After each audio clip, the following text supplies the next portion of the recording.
உசிலம்பட்டியில் காவல் நிலையத்தை பூட்டி தீ வைத்து எரிக்கப் போவதாக மிரட்டல் விடுத்த பாரதிய ஃபார்வர்ட் பிளாக் கட்சி தலைவர் மீது வழக்கு பதிவு செய்யப்பட்டிருக்கிறது.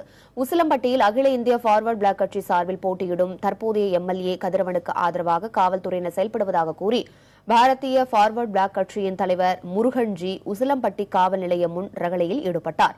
காவல் நிலையத்தை பூட்டி அதற்கு தீ வைக்கப் போவதாக அவர் மிரட்டினார். இந்த காட்சிகளை அந்த பகுதியைச் சேர்ந்த சிலர் மொபைல் போனில் படம் பிடித்து மாவட்ட காவல் கண்காணிப்பாளருக்கு வாட்ஸ்அப்பில் அனுப்பி வைத்தனர். அதனை அடிப்படையாக வைத்து முருகன்ஜி மீது காவல்துறையினர் வழக்கு பதிவு செய்துள்ளனர்.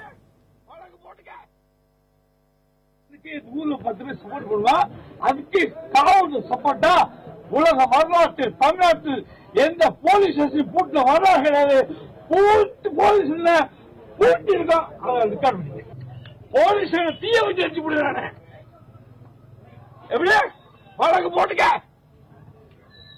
போடு வழக்க போலீஸ் தீய வச்சிருக்க முடிய போலீஸ் தீ வச்சு கொடுத்துறாங்க சார் விடுங்க சார் நான் சொல்றேன் சார் போலீஸ் தீ வச்சு கொடுத்துருமே